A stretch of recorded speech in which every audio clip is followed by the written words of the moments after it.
long after the evening candles had faded, and the quiet hills of Virginia rested beneath a sky full of stars. There was a small room filled with thousands of stories waiting in the darkness. A room where old books rested on wooden shelves, where the gentle glow of candlelight moved across handwritten pages, and where one curious mind spent countless peaceful nights surrounded by knowledge. Tonight, we will quietly step inside the Midnight Library of Thomas Jefferson, not to explore battles, not to chase famous moments in history, but to experience a slower world, a world of wooden floors, warm fireplaces, quiet pages, and peaceful thoughts. So make yourself comfortable, lower the lights if you wish, and allow this quiet journey through history to accompany you into a deeper state of relaxation. There is nothing you need to accomplish tonight, nothing you need to remember. Only a peaceful room, a warm fire, and the gentle sound of history slowly unfolding. Before we begin, if you enjoy calm journeys through forgotten moments of the past, you can quietly subscribe to History in Hush. New peaceful stories are waiting for you whenever you need a quiet place to rest. The year is the late 1700s. High above the Virginia countryside sits Monticello, the home of Thomas Jefferson. During the daylight hours, the house carried the sounds of everyday life. Footsteps moved through the halls. Letters arrived from distant places. Conversations filled the rooms. But when night arrived, Monticello slowly transformed. The voices became silent. The doors closed gently. The last visitors disappeared along the winding roads, and beneath the quiet night sky, only a few warm lights remained, glowing through the windows. Inside the house, a small fire continued to burn. The wooden walls rested peacefully. The old floors remembered every step that had crossed them. And somewhere inside this quiet home, there was a room that held a special kind of warmth. A library. A room filled with thousands of books. Books that carried the thoughts of people from distant lands and distant centuries. Books about history. Books about science. Books about nature. Books about languages, architecture, philosophy, and the endless curiosity of the human mind. For Thomas Jefferson, books were more than objects sitting quietly on shelves. They were companions. They were doorways. They were a way to travel without leaving the comfort of a chair beside the fire. On peaceful nights, when the rest of the house had fallen asleep, Jefferson would return to his library. The room around him was simple. A wooden desk, a comfortable chair, shelves rising around the walls, and the soft flicker of candlelight dancing across the pages of old books. Imagine walking into that room now. The door opens slowly. The sound of wood moving gently fills the air. You step inside.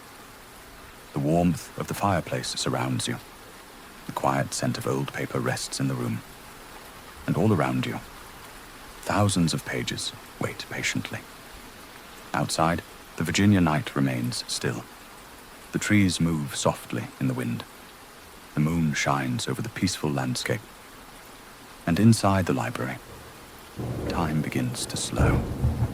A book opens, a page turns, a candle burns. Small, simple moments, but together they create a peaceful rhythm. Jefferson believed that learning was a lifelong journey. Every book offered a new perspective. Every page offered a new thought. Every quiet hour spent reading connected him with ideas that had traveled across generations. And on nights like this, with the fire glowing softly and the world outside becoming silent, the library became a place where the past and present gently met.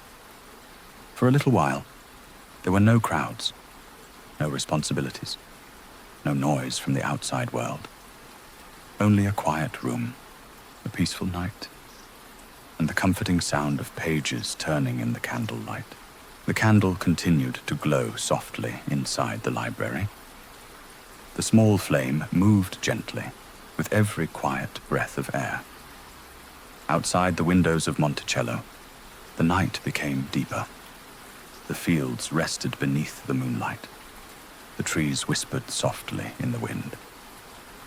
And inside the library, the world felt peacefully distant.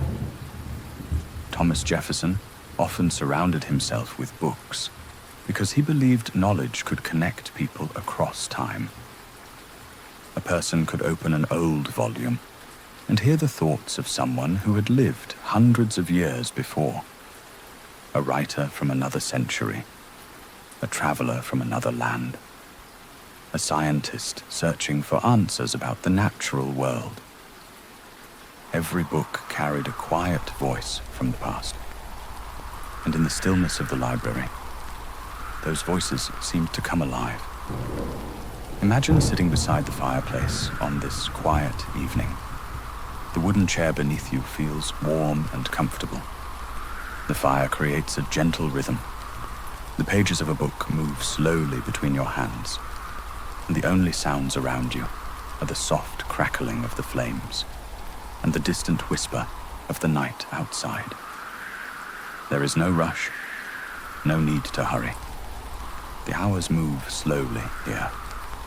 The library was not only a place for reading, it was a place for reflection, a place where thoughts could settle, a place where a person could quietly explore questions about the world and their place within it. Perhaps on some nights, Jefferson would pause beside the shelves, looking across the many books collected over years of curiosity. Each one represented a journey, a discovery, a conversation waiting to happen. Some books told stories of ancient civilizations. Some described distant landscapes. Some explained the movements of the stars above. And some simply captured the ordinary experiences of people who had lived quiet lives long ago.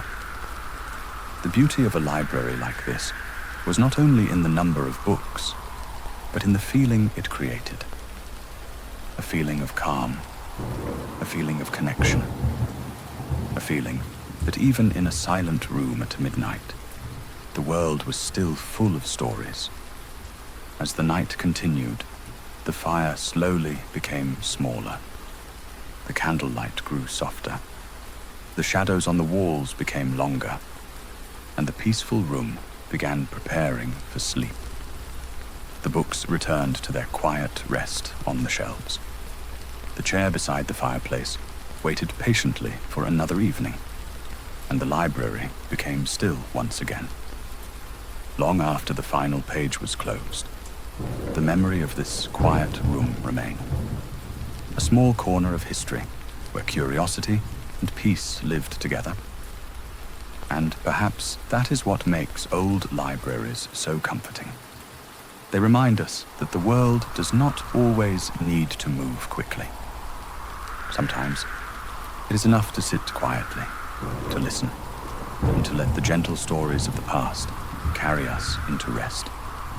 Tonight, as you continue to relax, imagine the warm glow of that candle, the peaceful sound of the fireplace, and the thousands of books resting quietly around you.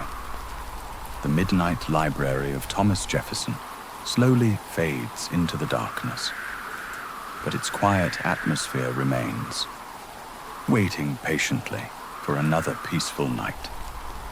Thank you for spending this quiet moment with history in hush. If you enjoyed this gentle journey through history, you can subscribe for more calm bedtime stories, where forgotten places and peaceful moments from the past come alive.